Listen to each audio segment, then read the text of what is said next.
అండి అందరూ బాగుండాలి, అందులో ఉండాలి. రేపు వచ్చేసి మనకి హ్యాపీ ఇండిపెండెన్స్ డే కదా.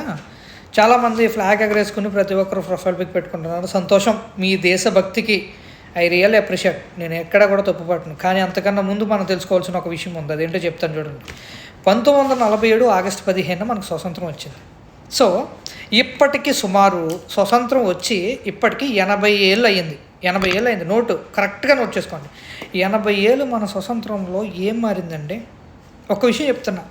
సగటున రోజుకి మన భారతదేశంలో సగటున రోజుకి ఎన్ని అత్యాచారాలు జరుగుతున్నాయి తెలుసా? 29,532 రేపు కేసెస్ నమోదవుతున్నాయి సగటున రోజుకి. 1 డేకి సగటున ఒక్క రోజుకి రేపులు. ఓకేనా? అందులో 18 ఏళ్ళ పైబడి ఉన్న వాళ్ళు 28,752 కేసెస్ ఉన్నాయి. ఓకేనా? పోనీ బ్రిటిష్ వాళ్ళు వచ్చి మన ఆడబిడ్డల్ని మాన మర్యాదలు పోగొట్టట్లా. బ్రిటిష్ వాళ్ళు వచ్చి మన ఆడబిడ్డలను ఎత్తుకెళ్ళిపోయి మన అత్యాచారాలు చేసి రేపులకు గురవట్లా. బ్రిటిష్ వాళ్ళు వచ్చి మన వాళ్ళని దోచుకుంటుందల్లా ఎవరో తెలుసా? మన దేశభక్తులు అనిపించుకుంటున్నటువంటి కొంతమంది పొలిటీషియన్స్, కొంతమంది పొలిటీషియన్కు పుట్టిన కొడుకులు, అలాగే పెద్ద పెద్ద మోతుబరులు అనబడుతున్న డబ్బున్న వేతలు మాత్రమే. ఇందులో ఇంకా కొన్ని కేసెస్ చెప్తాను చూడండి. సగటున మహిళలపై జరుగుతున్న నేరాల గురించి మాట్లాడుకుందాం. 4,41,532 సగటున రోజుకి. అంటే ఎట్టుందంటే మన పరిస్థితి దారుణాతి దారుణంగా ఉంది. సో నేను ఎందుకు ఆగస్టు 15 టార్గెట్ చేసి మాట్లాడుతున్నానంటే, భారతదేశానికి స్వతంత్రం వచ్చింది కానీ భారతదేశంలో ఉంటున్న నీకు నాకు మన ఇంట్లో బతుకుతున్నటువంటి ఆడబిడ్డలకి, చెల్లెలకి, తల్లులకి స్వతంత్రం రాలా. సో నేను అందుకే చెప్తున్నా, ఎట్టకేలకి ప్రతి ఒక్కరూ తెలుసుకోవాల్సింది ఏంటంటే, మన ఆంధ్రప్రదేశ్కి వచ్చేద్దాం.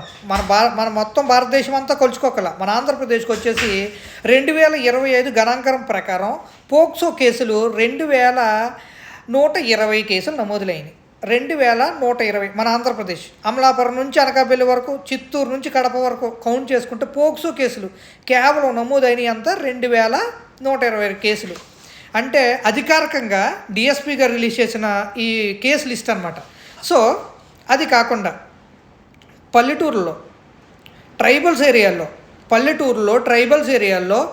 ఇంకా మారుమూల ప్రాంతాల్లో, గ్రామాల్లో ఎన్ని కేసెస్ పోక్సో కేసులు కాకుండా పంచాయతీలో తీర్పు తీర్చి, పోలీస్ స్టేషన్లో మందలించి, డబ్బు కట్టించుకుని వదిలేసిన కేసులు ఇంకెన్ని ఉంటాయి? ఒకసారి ఆలోచించండి. అగానే నాగరికత లేని ప్రాంతాల్లో జరుగుతున్న కేసులు నమోదు చేయడానికి వీళ్ళకి టైం ఉండదు. ఎందుకంటే బయటికి అధికారికంగా ప్రకటించరు. ఇన్ని కేసెస్ మాత్రమే సంవత్సరానికని పరిగణలోకి తీసుకుంటారు. సో ప్రతి ఆడబిడ్డ అణిచివేతకి కారణమవుతున్నటువంటి ఈ యొక్క దేశ నాయకులు ఎవరంటారా?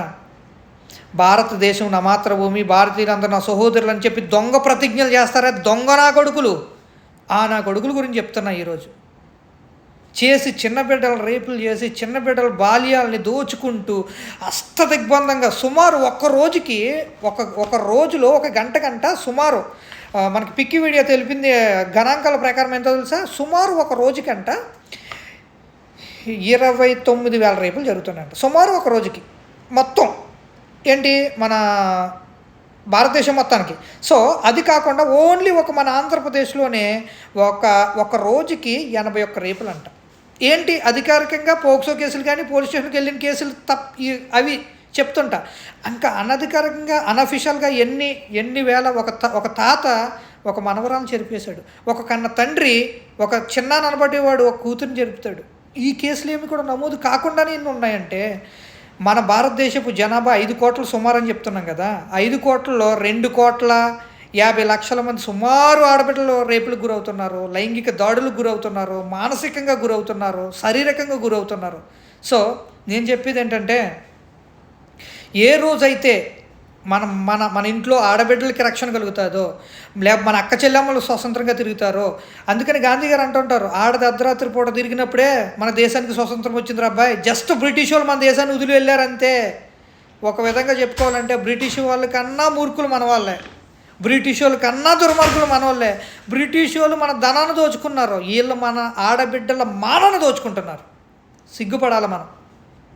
సిగ్గుపడాల. సో నేను చెప్పేది ఏంటంటే, ఆడబిడ్డలకి రక్షణ కలిగినప్పుడు, స్వతంత్రంగా మనం బ్రతికినప్పుడు, మన ఆడబిడ్డలు తలెత్తుకొని మన వాళ్ళు అని బయటకు వచ్చి మాట్లాడినప్పుడు మన స్వాతంత్రం వచ్చినట్టు. అప్పటి వరకు నేను హ్యాపీ ఇండిపెండెన్స్ డే చెప్పను. సో ఎందుకు చెప్పను అనే దానికి రీజన్ కూడా చెప్పాను. కానీ నా దేశం అంటే నాకు గౌరవం, నా దేశం అంటే నాకు ప్రాణం. ఎందుకంటే నేను ఇండియా కంట్రీలో పుట్టాను. నా మాతృభూమి, నా సోదరులకి నేను రెస్పెక్ట్ చేస్తాను, తప్పులేదు. అలాగే నా ఆడబిడ్డలకు జరుగుతున్న అన్యాయాన్ని నేను తిరస్కరిస్తూ పెడుతున్న వీడియో. సో మీ అందరికీ నేను చెప్పేది ఏంటంటే, అసలైన స్వాతంత్రం ఎప్పుడు వచ్చిందో తెలుసా? ఈరోజు అధికారికంగా స్వాతంత్రం పిలుపునివ్వబడ్డది. 80 ఏళ్ళ యొక్క చరిత్రను చూసుకుంటే ఎక్కడాగినాయండి రేపులు, ఎక్కడాగినాయండి దౌర్జన్యాలు. ఒక అగ్రకులస్తుడు ఒక కిందవాడిని దోపిడీ చేయడమే, ఒక ధనికుడు పేదవాడిని చిరచడమే. ఎక్కడాగిందండి? ఎక్కడ ఆగల. ఆ రోజున నేను మళ్ళీ చెప్తా, ఫ్లాగ్ ఎగరేద్దామని. ఇప్పుడు ఫ్లాగ్ ఎగరేసి వాళ్ళందరూ కూడా నీతిమంతులు అని చెప్పను, ఫ్లాగ్ ఎగరేలే వాళ్ళందరూ మంచోళ్ళు అని చెప్పను. నా దేశభక్తిని నా ఆడబిడ్డల రూపంలో చూసుకునే వరకు నా నిరసన ఎలాగ తెలియజేస్తుంటాను. మీ అందరికీ ఉంటాను. ధన్యవాదాలు.